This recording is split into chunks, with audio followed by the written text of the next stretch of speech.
میرے हुजूर की तो कोई बहन नहीं थी, लेकिन जब हजरत हलीमा सादिया के यहाँ हुजूर गए तो वहाँ हुजूर की एक रजाई बहन का तज़किरा मिलता है जो हुजूर को लोरियां देती थी। नाम शीमा था। तो शाम के वक्त जब खवातीन खाना पकाने में मसरूफ होने लगती तो बहनें वीर उठा करके बाहर ले जाती। हर बहन का ख्याल ये होता कि मेरे वीर से सोना जमाने में कोई नहीं। कहते हैं खूबसूरती देखने वाले की आंख में होती है। जिसके वीर का रंग सोना होता तो वो कहती रंग नहीं तो कुछ भी नहीं है, और जिसके नकूश तीखे होते तो वो कहती कि रंग का क्या है, हुस्न तो नकूश में होता है। जिसकी आंखें खूबसूरत होती वो कहती मेरे वीर की झील जैसी आंखें तो देखो। अब यही बनु साद के मोहल्ले में होता। बच्चियां अपने वीर उठा के ले आती, एक कहती मेरे वीर वर्गा कोई नहीं, दूसरी कहती मेरे वीर जैसा नहीं। इतने में हजरत शीमा अपना वीर मोहम्मद उठा के ले आते और दूर से कहते नहीं मेरा वीर भी आ गया, तो सबके सर झुक जाते, कहते नहीं नहीं नहीं नहीं शीमा तेरे वीर का मुकाबला तो नहीं ना, हम तो आपस में बात कर रही हैं। और फिर जब किसी बहन के वीर को मुतफिका तौर पे सारी कह दें कि तेरा वीर ही सोना है, तो फिर उसका फख्र तदीदनी हो ना, फिर उनका ज़ौक़ आसमान को छूने लगता। इब्ने हश्शाम सीरत की सबसे पहली किताब, उसमें ये वाक़या लिखा है कि फिर हज़रत शीमा हुजूर को अपनी आगोश में लेकर समेटती और फिर चूमती और फिर वो लोरी देती, और वो लोरी के लफ्ज भी लिखे हैं, रब्बना अब के लना मुहम्मदा हत्ता अराहु याफियम व अमरदा। अल्लाह मेरे वीर मोहम्मद को सलामत रखना। आज ये पालने में बच्चों का सरदार है, कल वो लम्हे आए जवानों का भी सरदार हो। और फिर झूम जाती और क्या खुशी उनकी दीदनी होती।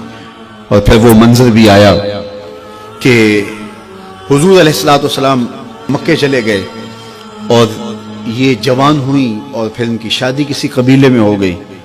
आका करीम ने ऐलान नबुव्वत किया, 13 साल का वक्त कटा और फिर हुजूर मदीना शरीफ चले गए।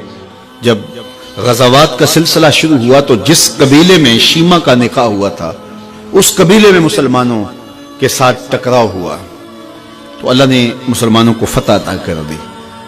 तो इस कबीले के लोग कैदी होके हुजूर अलैहिस्सलातु वस्सलाम के गुलामों के हाथों गिरफ्तार हैं।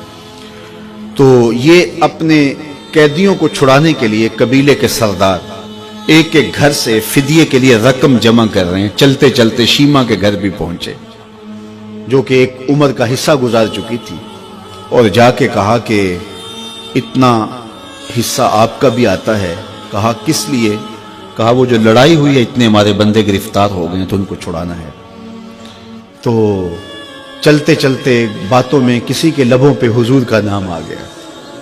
तो शीमा ने कहा अच्छा उन्होंने तुम्हारे लोग पकड़े? कहा हाँ। तो कहा फिर तुम रकम इकट्ठी न करो, मुझे साथ ले चलो। उन्होंने कहा तुझे साथ ले चले? कहा तुम नहीं जानती वो मेरा वीर लगता है, वो मेरा भाई लगता है। कौम के सरदारों के साथ हजरत शीमा हुजूर के नूरी खैमों की जानब जा रही हैं और सहाबा नंगी तलवारों से पहरा दे रहे। ये मक्की दौर तो था नहीं, ये मदनी दौर था।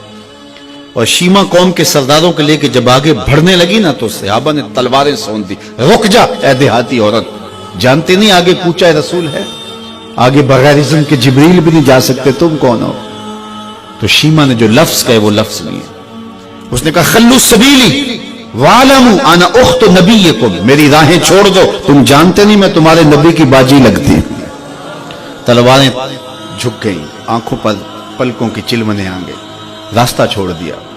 हुजूर के खैमा नूरी में दाखिल हुई तो हुजूर ने देखा, पहचान लिया, उठ के खड़े हो गए। फरमाया बहन कैसे आना हुआ? आपके लोगों ने हमारे कुछ बंदे पकड़े, छुड़ाने आई।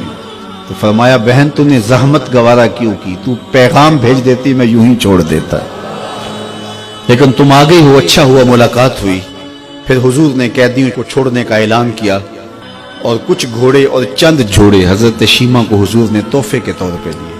वीरों के दरवाजे पर बहनें आए तो वीर खाली तो मोड़ा नहीं करते, तो हुजूर ने बहुत कुछ अता किया। और फिर रुखसत करने खैमे से बाहर आए तो सहाबा की जमात मुंतजर थी। फरमाया सहाबा जब मैं कैदी छोड़ा करता हूँ मेरी आदत तुम्हें मालूम है कि मैं पहले तुमसे मुशावरत किया करता हूँ। आज ऐसा मौका आया कि मैं तुमसे मुशावरत भी नहीं की और कैदी भी छोड़ दिए। कहा जो चाहें आप करें, लेकिन क्यों मुशावरत नहीं फरमाई हुजूर? अगर इरशाद फरमा दें। तो फरमा इसलिए कि मेरे दरवाजे पे मेरी बहन आ गई थी। कोई लाओ तो सही जमाने में ऐसा, कोई लाओ तो सही जमाने में یہ جمال اور یہ حسن اور یہ کمال رکھنے والا، تو پھر کیوں نہ ہم اپنی ساری زندگی اس آقا کے نام لگاتے ہیں۔